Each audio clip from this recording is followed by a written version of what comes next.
P.S. I have MS. So a big question I get asked all the time about MS is how I found out that I had it and kind of what my diagnosis and what my story was.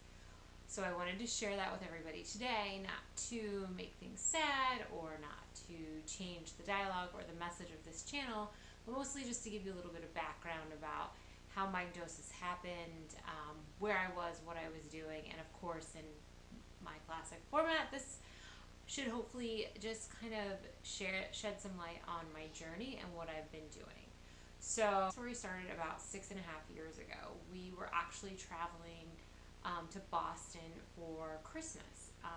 My son was just a little over one, about 1.5, and right before we left around Christmas time, I started feeling like a tingling sensation in my legs. It basically felt like my leg had fallen asleep, but never woke up again. So I asked different people, I asked everyone what they kind of thought. Everyone's like, oh, it's a pinched nerve, but it wasn't painful, it was just weird. It was like this weird tingling feeling.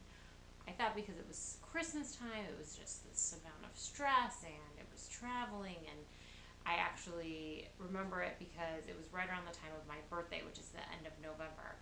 So I remember I was out to dinner with my husband and we went to see a show, and we were kind of like, my legs were kind of tight in the seat. So I thought, oh, I must have just done something that caused this kind of tingling sensation.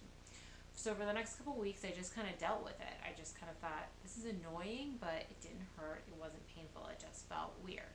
So over time, though, it didn't go away. And so I would ask my mom, my sister, just different people what they kind of thought it was. And everyone just was like, well, if it's not painful, it's probably okay.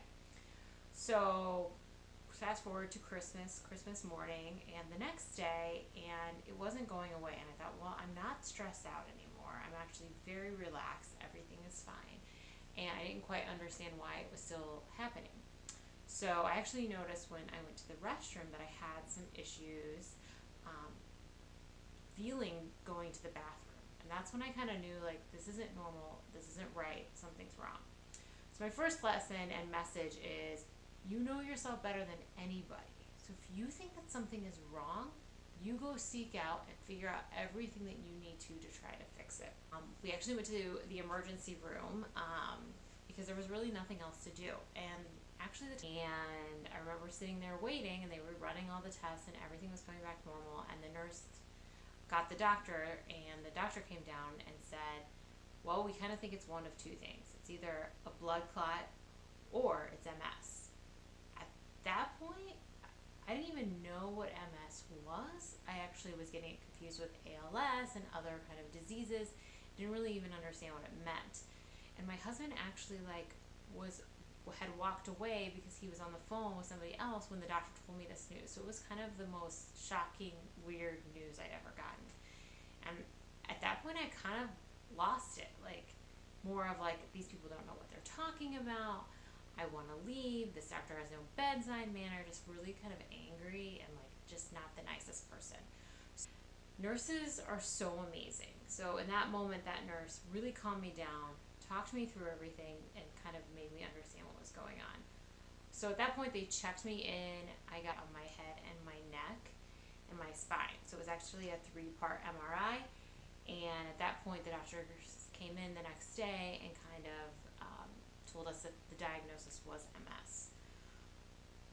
So at that point, that was shocking. I didn't know much about MS. I didn't really know what that really meant. I first thought, oh my God, I can never have kids. I'll never be able to walk. I'll never, be able to live my life the way I want to live it. This is going to forever haunt me. And I'm not going to lie, I got pretty depressed. But the worst part was calling my parents. So that was terrifying. Now being a mom and being in a position where if anything ever happened to my children, it would devastate me. So having to call my mom and dad and tell them I have something that they can do nothing about really honestly scared them and made them taking that call and that being like pretty much the hardest thing that I've had to do when it has come to my MS. So at that point, I spent the next 3 days getting infusions in the hospital, kind of coming to terms with the situation. And then after 3 days, it was time for me to fly home to Chicago. I'm totally scared. I have this diagnosis I know nothing about. I have to find a doctor. Then I had to go back to the office and talk to them about what was going on. Well, that was also really hard because everyone thought I had had this amazing vacation in Boston, and it wasn't amazing. I had found out this horrible news, and I was devastated and didn't know how to tell people. So that's the other thing. When you first get diagnosed with MS, like, what are you supposed to do? How are you supposed to tell people? I mean, I wasn't like embarrassed, but I also didn't really know. And number one, I didn't want anyone feeling sorry for me. I cannot stand that. That's something that just isn't part of my DNA. I don't want people giving me pity. There's so much worse things in the world that people are dealing with every single day. I just wanted answers. I wanted to figure out my plan. I wanted to get it organized because if you know anything about me, organization is what I love more than anything. Making lists, checking things off. So I knew step one was I need to get a doctor. Step two, I needed to tell my boss that I needed some time off after I just taken a really long vacation. So I went in and talked to my boss, and she was the most amazing, accepting human being in that moment. You know, really only cared about me. I am so blessed and so lucky that I work somewhere and I have the friends I have. The doctor who's able to see me, get me on the right treatment plan, walk through everything with me, and started to make me feel comfortable. But I'll tell you what, it took me 2 years to actually feel comfortable telling a majority of people what had happened and that I had MS.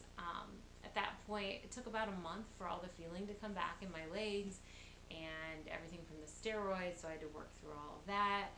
Well, glimpses and moments into my life, because I think that that's really important. I think that being motivated and being true to who you are whenever you're diagnosed with anything, whether it's MS, lupus, have to kind of dial into the things that you know best. What I knew best was organization, keeping lists, documenting things, making sure that I had the right support system. Come on and share my story of MS and how I'm living this life, the one that I have, the one that God gave me to the best of my abilities. I don't know when I'm going to have a flare. I don't know when things are going to change. So as long as I'm here and I'm present and I'm able to do the things that I love, I'm going to do them.